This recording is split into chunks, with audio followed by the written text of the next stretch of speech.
Bonsoir à toutes et à tous, soyez les bienvenus, voici le sommaire de cette édition. Le malheur frappe à nouveau la famille Ross à résidence La Cure, 2 mois après le décès de la petite Kaira de la Covid-19. Cette fois, c'est sa grand-mère maternelle, Roselyne, qui a succombé à de graves brûlures. Ses 2 petits-enfants n'ont pas été épargnés par les flammes, témoignage dans ce journal. La peur du variant Delta gagne les travailleurs du transport. En l'absence de restrictions dans les transports en commun, ils implorent les autorités à limiter le nombre de passagers. Ils se sont vus refuser l'accès au supermarché ce week-end. Coup de gueule des non-vaccinés. La carte vaccinale, pas obligatoire pour accéder au commerce, du moins pour le moment, précise le ministère de tutelle. Et puis, 2 nouvelles restrictions au goût amer pour les gérants des food trucks et marchands de plage. Ils affichent grise mine ce dimanche. Reportage tout à l'heure. À la fin de cette édition, à la traque des voleurs d'œuvres d'art sur Netflix avec le film Red Notice qui réunit un trio de stars hollywoodiens. Un nouveau malheur s'abat sur la famille Ross de résidence La Cure, 2 mois après le décès de la petite Kaira de la Covid-19.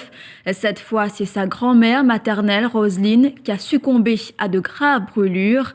Âgée de 64 ans, la sexagénaire a l'habitude de parfumer sa maison avec de l'encens. Elle allumait le réchaud à charbon et lorsqu'un proche a versé de l'alcool, une flamme s'est propagée. Les vêtements de Roselyne ont alors pris feu. Prise de panique, elle s'est mise à crier et à balancer le réchaud. Ses 2 petits-enfants âgés de 4 et 5 ans respectivement, qui se trouvaient non loin, ont été brûlés au visage. D'ailleurs, l'un d'eux est toujours admis à l'unité des grands brûlés de l'hôpital Victoria à Candos. Quant à Roselyne, elle a rendu l'âme hier. Son départ tragique laisse un grand vide dans la famille. Je peux mettre ça dans son chrétien. Tous les vendredis, je mets ça.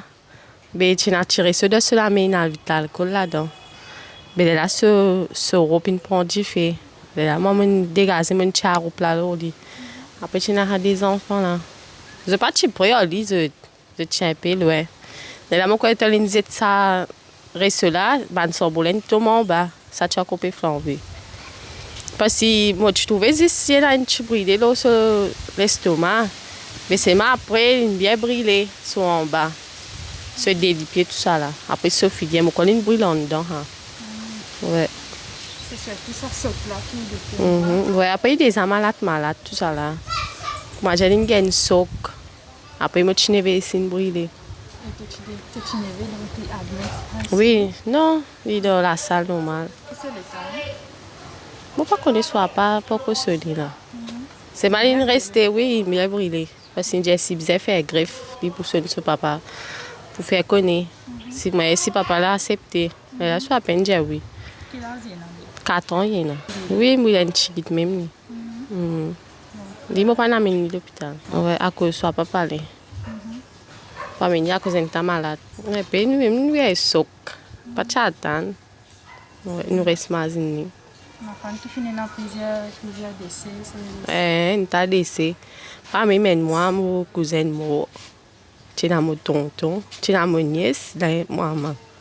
À la une également ce soir, une Health Surveillance Officer et un opérateur de la Central Water Authority. Parmi les 4 suspects arrêtés hier dans l'enquête sur le vol d'une somme de 468 000 roupies au préjudice d'un marchand de poulet à Vacois vendredi dernier. Il s'agit de 2 femmes et 2 hommes. Inculpés de vol, ils sont maintenus en détention. Les suspects se faisaient passer pour des officiers du ministère de la Santé. La Covid-19 ne faiblit pas, 188 cas recensés ces dernières 24 heures. Parmi 10 patients ont été admis à l'hôpital INT. Parallèlement, la peur du variant Delta gagne les travailleurs du transport, surtout après que plusieurs cas de contamination et de décès liés à la Covid-19 ont été recensés parmi leurs collègues. Une situation inquiétante, d'autant que la distanciation physique n'est pas obligatoire dans les transports en commun. Craignant pour leur santé, ils implorent ainsi les autorités à limiter le nombre de passagers. Nous sommes contents, le ministre m'a pensé parce qu'il est ici, il est nous permet de nous laver, nous perdre la vie. Parce que nous avons un collègue décédé, nous avons un collègue contaminé. Et un passager pas les comprendre, pas les mettre masque, ça va avec la frayeur. Nous ne connaissons pas comment nous pouvons faire quand nous rentrons à la case tantôt, comment nous étions. Si nous contaminons nos familles, si nous avons nos enfants, nous avons nos grandes familles, nous avons nos mamans à la case, papa. Mais il n'est pas évident. Nous travaillons avec la paix au ventre, voilà. Il est extra bon s'il est capable de revoir sa décision-là. Du moins jusqu'à ce que la situation évolue d'un bon système. Combien de passagers d'un bus Non, mais comment il mettait au tout début, il était bon. Comme s'il n'était capable d'un contrôle. On prend le journal aujourd'hui, il y a 75 travailleurs isolés. 75 travailleurs qui ont déjà fini contaminés. Il y en a 5 qui sont décédés. Nous apprenons ça à travers le journal le matin. Et pour nous, c'est plus difficile pour travailler. Le public ne parle pas comprend. L'arrogant envers contrôler, envers chauffeur. Je parle de mettre masse. Je peux grouper. Travailler dans le bus. Si nous ne pas passager, nous avons un travail. Nous avons un travail. Beaucoup de c'est bizarre pour mettre dans la ligne. Nous faisons avancer pas assez pareil même. Mais moi je pense que nous considérons nos précautions, nous masques, nous sanitaires. C'est une responsabilité. Les coups de gueule d'un chauffeur de la compagnie nationale de transport, à peine sorti d'un autobus ce matin, il a écopé d'une amende de 2000 roupies car il a baissé son masque pour essuyer son visage avec un mouchoir. Regardez. Je descends depuis dans le bus. Tu veux faire ça, je descends dans le bus, pas personne. Je parque mon bus, je descends, pas personne là. Juste je tiens mon masque, je suis mon figure, je suis la tête. Je verrai quand je mets le masque là, là, garde là, criez-moi. Des gardes, criez-moi, je m'avais venu là, je vais prendre contravention. Fixe pénalité 2000. 2000 roupies, il n'est pas facile. Moi, un dimanche, je viens travailler, je paye 2000 roupies. Il n'est pas facile pour moi. Monsieur, comprenez-nous. Nous, si nous pouvons travailler, nous pouvons faire ça, un salaire comme ça, nous prenons le service, nous pouvons suivre, nous pouvons descendre. Si nous sommes tout comme ça, nous pouvons continuer à marcher, nous d'accord, nous faisons une force. Dans le public, nous pouvons marcher. Mais nous, en place, nous descendons, nous faisons comme ça, nous suivons le figure, après nous remettons le masque. Nous remettons le masque. Nous comprenons parce que nous-mêmes, nous pouvons être tout passager, mais si vous voulez mettre le masque, mettez le masque. Mais une place comme ça pour peine personne, peine public, peine non rien. C'est-à-dire, ce que je veux dire là, si je suis mon figure, mon collègue doit suivre son figure, nous travaillons sur nos figures, c'est pas quelqu'un. Nous besoin louper en papier là-bas qu'on peine du monde, traverser le chemin, roder une place dans le coin, et là sur nos figures, c'est ça qu'il a la loi qui peut dire, officiel qui peut refaire. Tolérance zéro contre le non-port du masque sanitaire. 458 contraventions dressées en 24 heures. Les contrevenants, principalement de l'ouest de l'île, ont écopé d'une fixed penalty de 2000 roupies. Ils disposent ainsi d'un délai de 28 jours pour régler cette amende. Au cas contraire, ils devront répondre devant une cour de justice.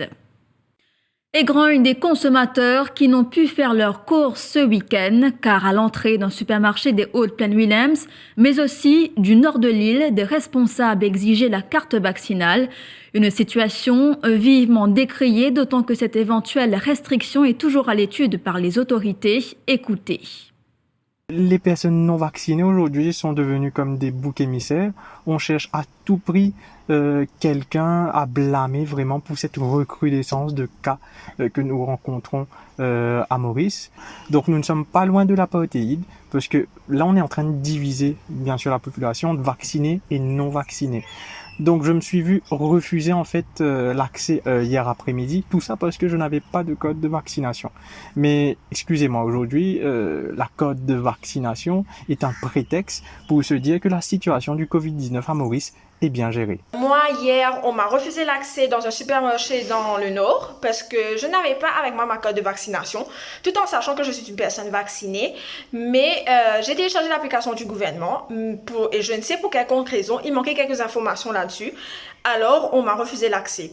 Mais ce que je trouve, moi, ironique, c'est que dans l'enceinte du supermarché, il y avait certaines personnes qui, je pense, et j'imagine, doivent être forcément vaccinées, mais qui marchaient avec leur masque au-dessus de leur menton. Moi, tout en sachant qu'à chaque fois que je sors, je me couvre tout le temps la bouche et le nez.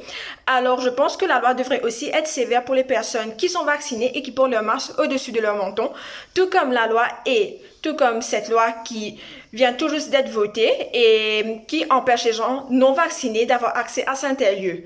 Donc, je pense que tout le monde doit être sanctionné, que ce soit vacciné ou pas vacciné.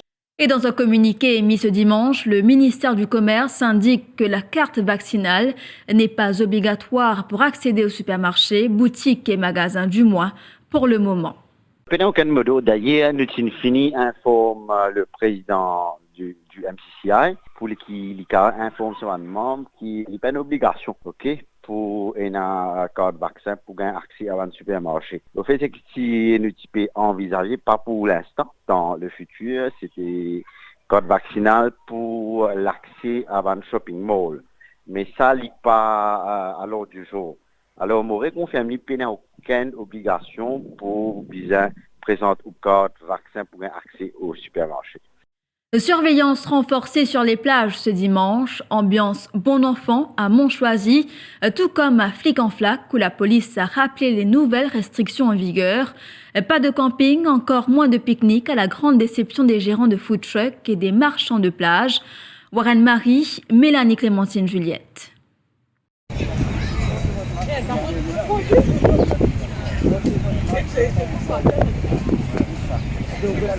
La police veille au grain sur les plages, les consignes sont claires, uniquement la marche et les baignades sont autorisées.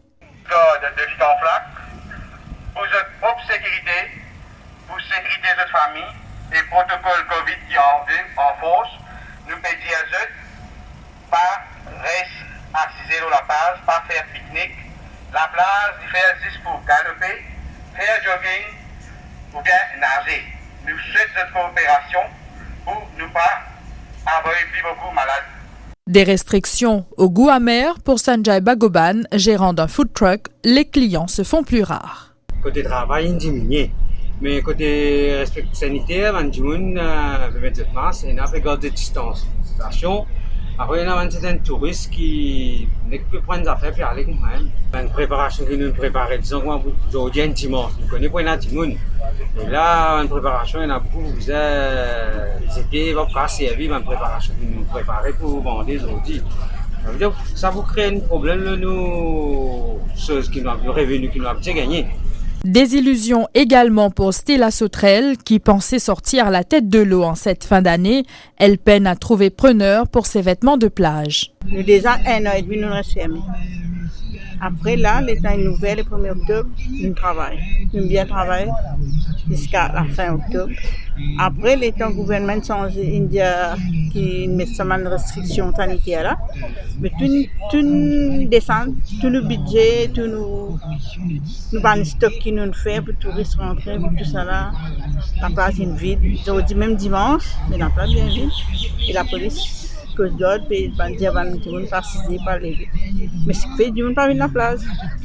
Vous comprenez? Mais même le budget qui nous était, tout débalancé.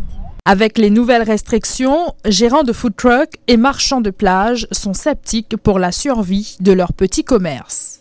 Également de l'actualité, faire du parapente sans permis peut vous coûter cher. Un habitant de la capitale l'a appris à ses dépens. Cet ingénieur de 43 ans pratiquait hier ce sport aérien dans la région de Montagne-Longue. Le quadragénaire a été verbalisé par les hommes du sergent Ratois car il n'était pas en mesure de présenter un permis en bonne et due forme pour faire du parapente. Je vous retrouve après cette page publicitaire.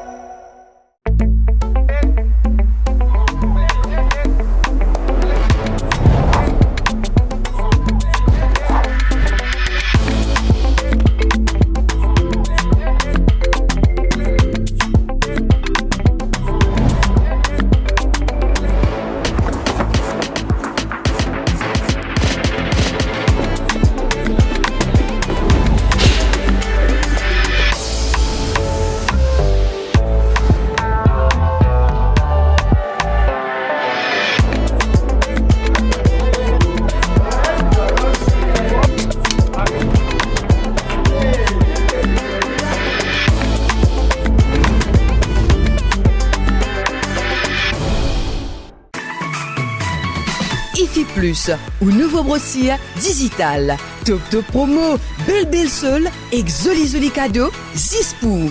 depuis ou portable, ou tablette, ou soit ou ordinateur, nek tape www.iflip.mu. Et c'est l'adresse www.iflip.mu. IFI Plus, lien service, le défi Media Group. IFI Plus, where tradition meets technology. Where tradition meets technology.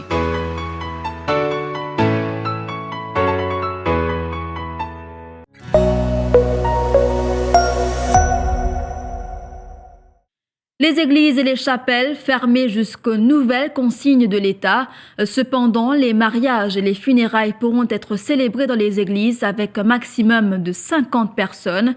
Certaines paroisses vont organiser les messes dans d'autres régions, à l'instar de l'église de l'Immaculée Conception.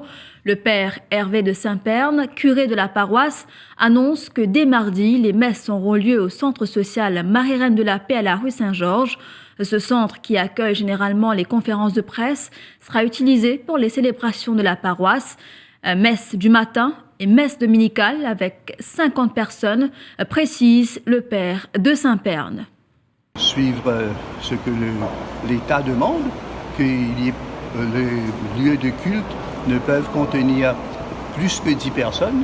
Par conséquent, nous aurons à fermer les églises parce que nous ne pouvons pas contrôler l'entrée et la sortie de toutes les personnes pendant toute la journée. On fera la messe en semaine dans le centre social Marie-Reine de la Paix, parce que là, dans les salles de réception et autres, on peut accueillir 50 personnes. Donc nous allons prendre des dispositions pour qu'il y ait 50 personnes qui puissent entrer dans le centre social de Marie-Reine de la Paix. Pour le moment, oui, jusqu'à ce qu'on comprenne que l'église est assez grande, est un peu plus grande que le centre social, et qu'on pourrait avoir 50 personnes dans l'église. Vous comprenez la colère des fidèles?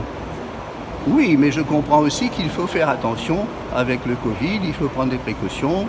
Il y a beaucoup de personnes contaminées, il y a des possibilités de mortalité. Alors dessus, il faut être très sérieux et suivre les consignes sanitaires strictement. Vous faites un appel pour qu'on revoie peut-être la décision, donc que les églises puissent pouvoir... Je pense que c'est la logique très très simple qu'il devrait venir à l'esprit de toute personne. Je me semble que les églises sont beaucoup plus grandes, on peut contrôler, il n'y a pas de problème pour ça. La mémoire des anciens combattants commémorée ce dimanche. Une cérémonie de dépôt de gerbes a eu lieu ce matin au monument des soldats inconnus à Cœur-Pipe. Cela dans le cadre du jour de souvenir observé jeudi dernier. Le Premier ministre, Pravin Kumar Jugnauth, le vice-président de la République, Eddie Boissezon, le chef-juge, Ashraf Konai, et le leader de l'opposition, Xavier Luc Duval, ont rendu hommage aux anciens héros de la Première et Deuxième Guerre mondiale. Et pour terminer, Red Notice, c'est le film du moment sur Netflix. Le trio de choc Gal Gadot, Dwayne Johnson et Ryan Reynolds parcourent le monde dans cette comédie d'aventure et qui est disponible sur la plateforme streaming depuis vendredi. Un jeu du chat et de la souris autour d'œuvres d'art hors de prix. C'est ce que propose le film Red Notice de Rawson Marshall-Fubb. Les chassés-croisés de ce trio les transportent de musées célèbres en prisons isolées, en passant par des soirées huppées. Un vrai moment de bonheur et de détente. Voilà, nous sommes arrivés à la fin de cette édition d'Info Soirée. Merci d'avoir été des nôtres. Très bonne soirée à vous.